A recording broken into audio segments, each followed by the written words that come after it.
Hello friends, আজ আমি তোমাদেরকে সুজি দিয়ে মিষ্টি তৈরি করে দেখাবো। তো দেখো কিভাবে করছি। প্রথমে আমি শিরার রস তৈরি করে নিব। এর জন্য আমি এখানে কড়াই বসিয়ে দিয়ে দিয়েছি। আর দিয়ে দিব এবার চিনি, আর দিয়ে দিব পরিমাণ মতো জল।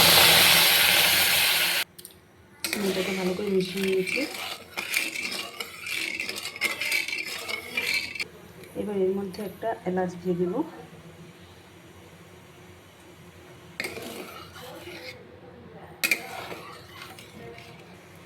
চিনির রসটাকে আমি ফুটতে দিব। চিনির রস আমার তৈরি হয়ে গিয়েছে। চিনির রসটাকে আমি বেশি শুকাবো না, পাতলা পাতলাই রাখবো। চিনির রসটা হয়ে গিয়েছে কীভাবে বুঝবো? এভাবে করলে আঠা আঠা ভাবটা আসবে যখন, তখনই বোঝা যাবে যে হয়ে গিয়েছে। রসটাকে আমি পাতলাই রেখেছি। এবার আমি মিষ্টিটাকে তৈরি করে নিব। মিষ্টির জন্য আমি এখানে কড়াই বসিয়েছি। দিয়ে দিব দুধ। দুধটাকে আমি গরম করে নিব। দুধটাকে আমি গরম করে নিয়েছি। এবার এর মধ্যে দিয়ে দেব সুজি। সুজি দেওয়ার সাথে সাথে নাড়াচাড়া করতে হবে, না হলে দলা পাকিয়ে যাবে। সুজিটাকে আমি দুধের সাথে ভালো করে মিশিয়ে নিয়েছি। এবার এর মধ্যে আমি কিছুটা গুঁড়ো দুধ দিয়ে দিব।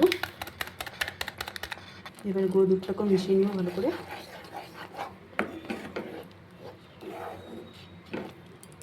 সুজিটা আমার রেডি হয়ে গিয়েছে মিষ্টির জন্য। এবার এটাকে নামিয়ে নিব। এবার সুজিটাকে আমি একটু ঠান্ডা হতে দিব। পুরোপুরি ঠান্ডা করব না, একটু হালকা গরম থাকা অবস্থা মিষ্টিটা তৈরি করতে হবে। তো একটু ঠান্ডা করে নিব। সুজিটা আমার হালকা ঠান্ডা হয়ে গিয়েছে। এবার এর মধ্যে আমি দিয়ে দিব সামান্য একটু ঘি, আর দিয়ে দিব 1 চামচের মতো ময়দা। এবার সব কিছুকে ভালো করে মেখে নিব। এভাবে হাতের সাহায্যে আমি ডলে ডলে মেখে নিব। সুজিটাকে আমি খুব সুন্দর করে মেখে নিয়েছি। এবার এখান থেকে অল্প অল্প করে নিয়ে মিষ্টির মতো তৈরি করে নিব। সবগুলো মিষ্টি আমি তৈরি করে নিয়েছি। তোমাদেরকে বলতে ভুলে গিয়েছি, মিষ্টি তৈরির সময় হাতে একটু ঘি লাগিয়ে নেবে, এতে করে বানাতে সুবিধা হবে। এবার আমি মিষ্টিগুলোকে ভেজে নিব। মিষ্টিগুলো ভাজার জন্য আমি এখানে কড়াই বসিয়ে দিয়েছি। এবার কড়াই দিয়ে দিব তেল। গ্যাসের স্টিম হাই করে আমি তেল গরম করে নিয়েছি। এবার স্টিম আমি লো করে দিব। এবার মিষ্টিগুলোকে ভেজে নিব।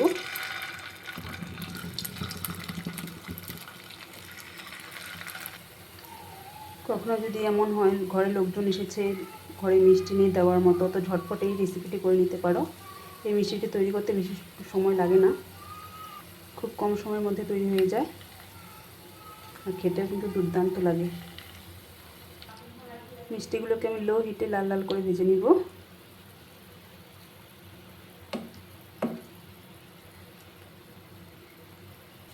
মিষ্টিগুলো ভাজার সময় ফুলে কত বড় বড় হয়ে গিয়েছে দেখো। মিষ্টিগুলোকে আমি লাল লাল করে ভেজে নিয়েছি। এবার তেল থেকে তুলে চিনির রসে দিয়ে দিব।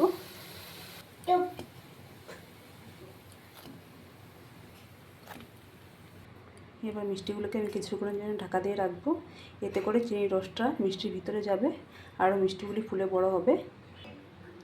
তো ফ্রেন্ডস, মিষ্টি আমার রেডি হয়ে গিয়েছে। তোমাদের যদি আমার এই রেসিপি ভালো লেগে থাকে তাহলে আমার চ্যানেলটিকে সাবস্ক্রাইব করে দিও। টাটা।